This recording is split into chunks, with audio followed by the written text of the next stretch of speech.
कहानी है बच्चों, बूंद। क्या है कहानी? कहानी का क्या नाम है? एक कहानी है एक नन्ही प्यारी पानी की बूंद की। सभी उसे बूंद बुलाते। क्या बुलाते हैं? आसमान में घूमता एक बड़ा बादल उसका घर था। एक दिन बूंद अपने दादू मेघ के पास गई और बोली, दादाजी मैं दुनिया देखना चाहती हूँ। क्या देखना चाहती हूँ?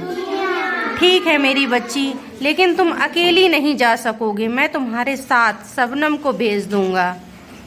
दादू मेघ बहुत बड़े बादल थे। उन्होंने एक खुशहाल खिलखिलाती जलधार बरसाई। क्या बरसाई? जल्द ही बूंद और उसकी बड़ी बहन शबनम लहरों के बीच उतर गईं। वे झरने की धारा के साथ बहने लगीं, जो बाद में नदी में जा मिलती है। ये है एक बूंद और उसकी बड़ी बहन, ये हो गई शबनम। एक ये बूंद है, उसकी बड़ी बहन शबनम नदी में जा मिलती हैं। यही वह पल था जिसका बूंद को कब से इंतजार था। वह खुश होकर चारों ओर निहारने लगी। हरी घास, बड़े बड़े पेड़, सुंदर फूल और प्यारे रसीले फल देखकर उन्हें बहुत अच्छा लग रहा था। लहरों के साथ उठती गिरती बहती बूंद खुश होकर नदी किनारे झूमते नाचते गाते पशु पक्षियों को देख रही थी। क्या कर रही थी? सबको देख रही थी कि कितना सुंदर दृश्य है। आप लोग कहीं नई जगह जाओ तो अच्छा लगता है ना, कितना प्यारा है सब।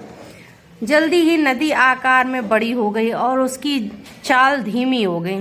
जंगल ने उसे समतल रास्ता दिया। बूंद ने एक और बहुत कानों और बहुत से लोगों को देखा। अचानक एक अजीब सी बदबू आई, जिससे वह परेशान होने लगी। उसे लगा कि उसका दम घुट रहा है। ये गंध कैसी? वह चिल्लाई। देखो उस तरफ, सैकड़ों आदमी, औरत और बच्चे नहा रहे हैं। कितने ही लोग कपड़े धो रहे हैं, गंदगी और कचरा पानी में फेंक रहे हैं। क्या इन चीज़ों से बदबू नहीं आएगी? शबनम बोली।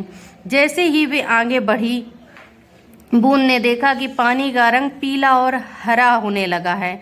उसने एक और विचित्र नज़ारा देखा। मछलियाँ पानी में तैर नहीं रही थीं, उनके पेट फूले थे। उनकी आंखें जैसे एकटक देख रही थीं। मछलियों को क्या हुआ? उसने दुखी होकर शबनम से पूछा। ये बेचारी मछलियाँ मर चुकी हैं। वहाँ नदी किनारे कई कारखाने हैं। वे अपनी गंदी और बेकार चीज़ें नदी के पानी में बहा देते हैं, जिससे मछलियों की मौत हो गई है। मैं यहाँ सांस नहीं ले पा रही, चलो लौट चलें। बूंद घबराकर बोली।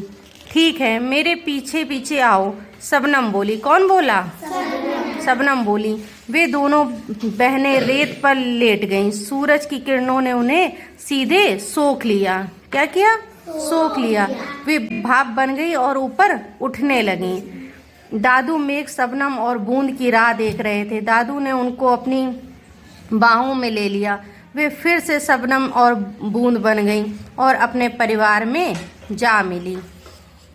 बूंद अपने दादू मेघ से बोली, दादाजी बाहर की दुनिया बड़ी भयानक है। धरती के लोगों ने नदियों को बहुत गंदा कर दिया है। पशु पक्षी, मछली, पेड़ और पौधे सभी मर रहे हैं। उन्हें बचाने के लिए आपको जल्दी ही कुछ करना होगा। क्या करना होगा? जल्दी कुछ ना कुछ करना होगा।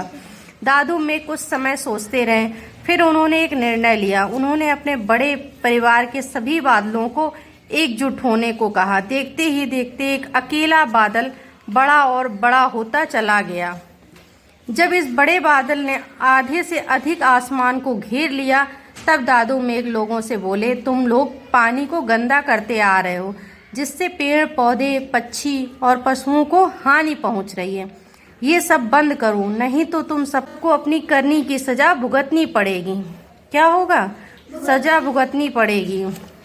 लोगों ने पहले की तरह दादू मेघ की बातों पर ध्यान नहीं दिया। वे पहले की तरह ही काम करते रहे, जिससे हालत बुरी और बुरी हो गई। अंत में एक दिन दादू मेघ ने धीरज खो दिया और धरती के लोगों को सबक सिखाने की सोची।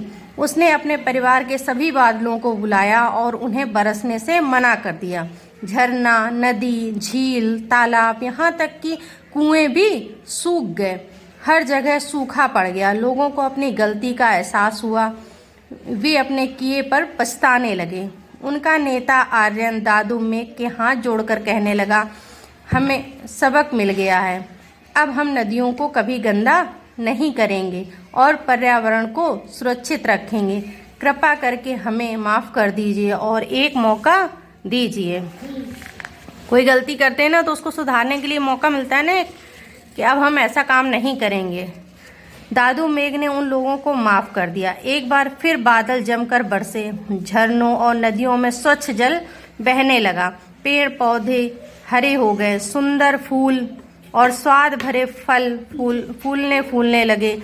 पशु मैदान में खुशी खुशी घूमने लगे, चिड़ियाँ पेड़ों पर चहकने लगीं, मछलियाँ पानी में तैरते हुए गाने लगीं।